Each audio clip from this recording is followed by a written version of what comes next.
Hello. Today I will be regurgitating a digested piece of literature I have read in the past 6 months. I don't remember exactly when I read it, but I read The Four Agreements, and right now, if I had the book, I think that'd help a lot more because I could flip through the pages, look at my notes. And not that I necessarily take notes, but I annotate it. Just for yourself, it helps kind of the brain connections, neuroplasticity, and such. But I have lent it to a cousin of mine, so right now it is like the traveling sister pant. So it's gone, long gone. I hope to see her another day, but not today, which is a good thing. Not everything's meant to last in life, but I think that's both a good and a bad. This is not in terms of the Four Agreements. This has nothing to do with it, but it's just it came to mind. So I think things are meant to be experienced and experienced fully and wholly. But today, this is kind of gonna play into what I'm talking about currently. Today during jiu-jitsu, I was rolling with my coach, and he says, "Oh, it was a gi day." So gi is basically, think of the Karate Kids, but like their suits, they're like the uniforms. That's a gi.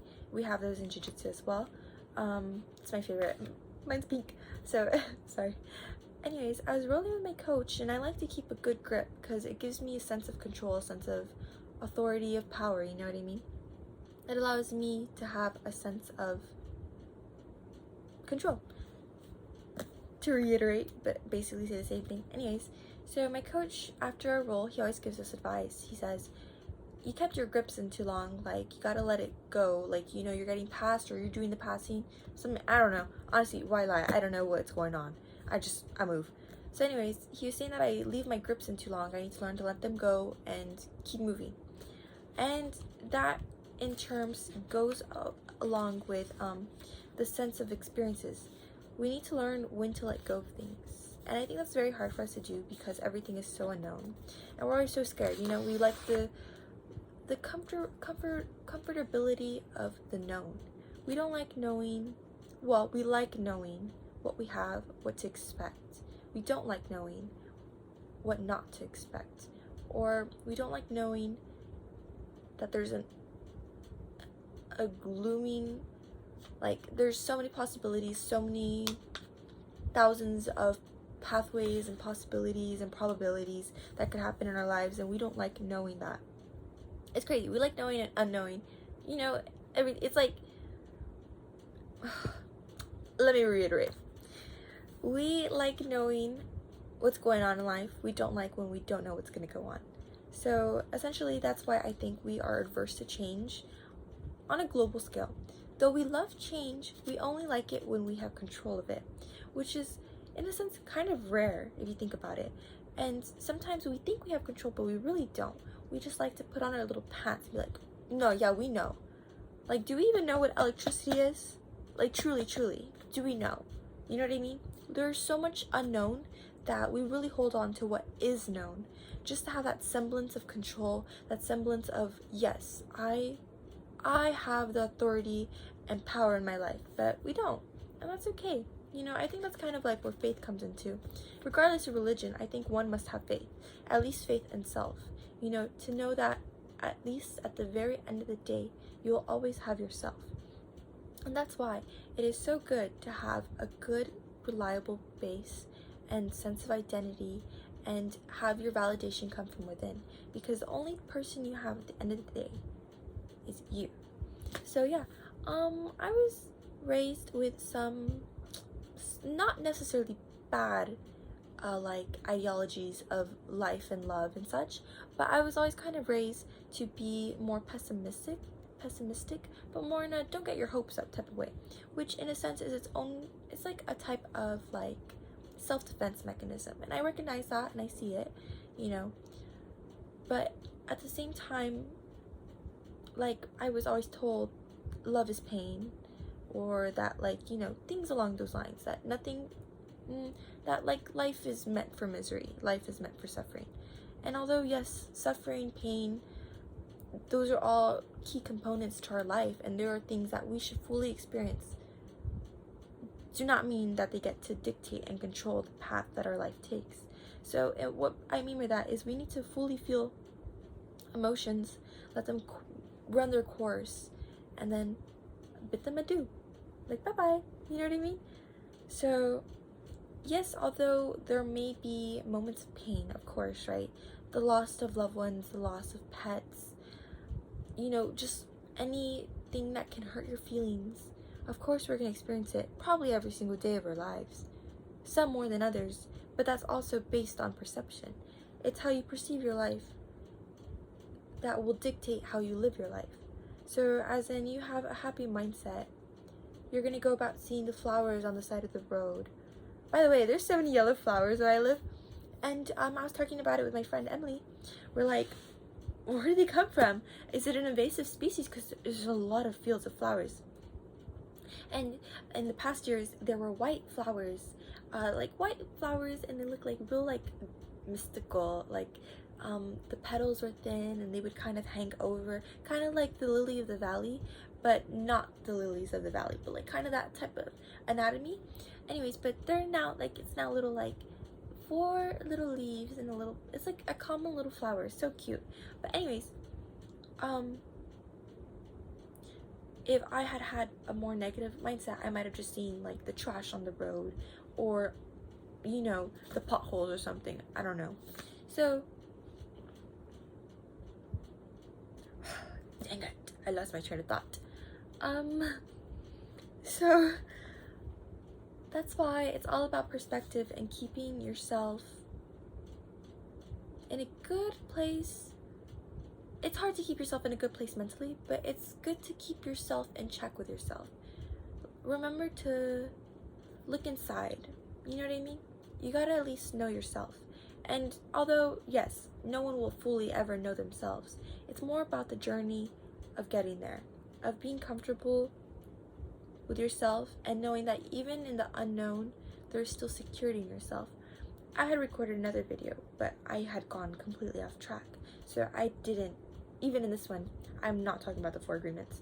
I probably won't, because I get distracted.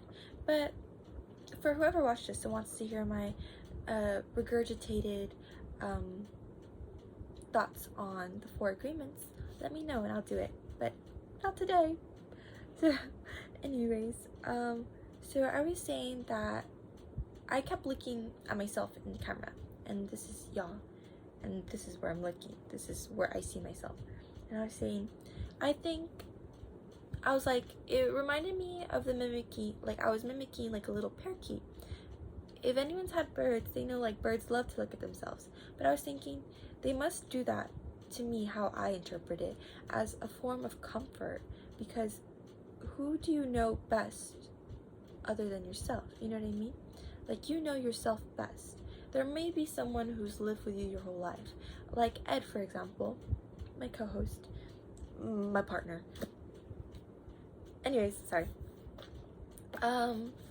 He's a twin, so I would assume that they believe, or they do know each other very well, and they believe they know each other well. Maybe one another think they know each other more than the other, right? But I don't think that's necessarily true.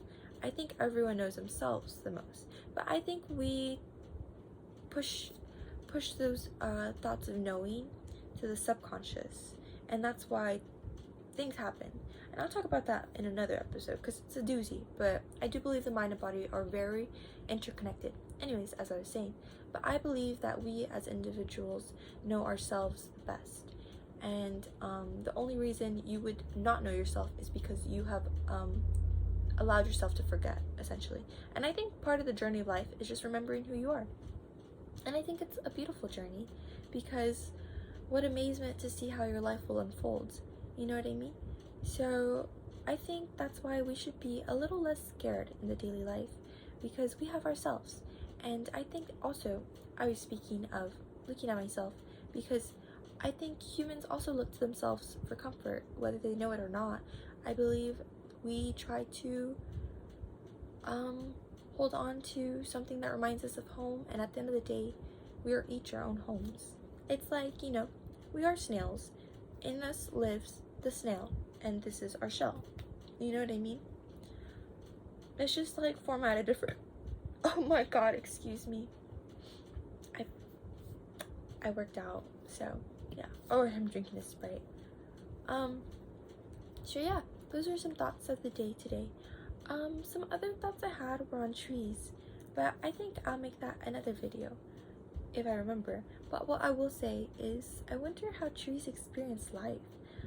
Okay, I'll just talk about it. So I saw some trees being transported on the highway today. I was actually not at the highway. I was at like an intersection, but the highway, like, I draw for you. Oh, I have low 10% battery. Anyway, on my iPad. Sorry, guys. So this is the highway, and then this is,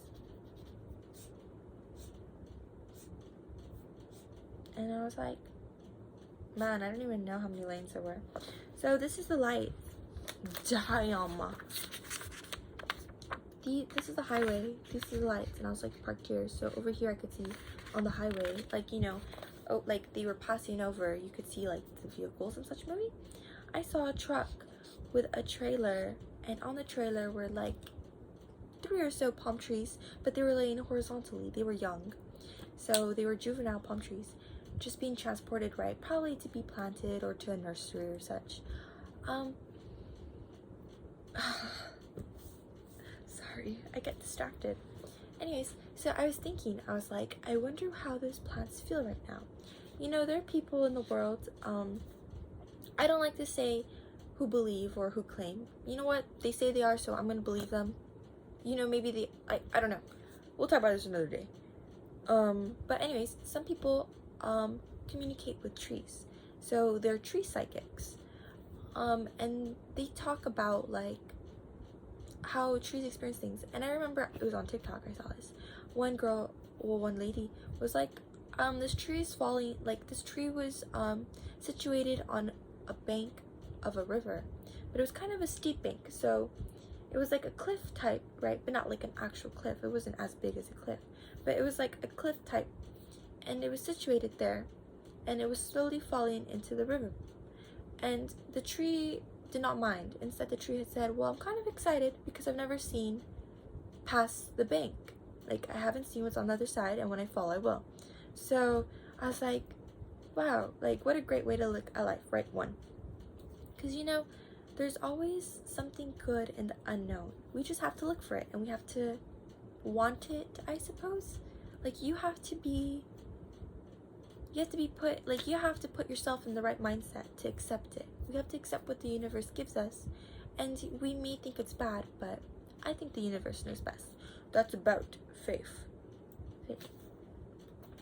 Ah, sorry, I got distracted. Anyways, so those trees were being transported along the highway, and I was like, wow, think about that. A tree going 70 miles on the highway. A tree, you know what I mean? Like, the trees of yonder never would have thought it, like, never would have experienced that. You get me?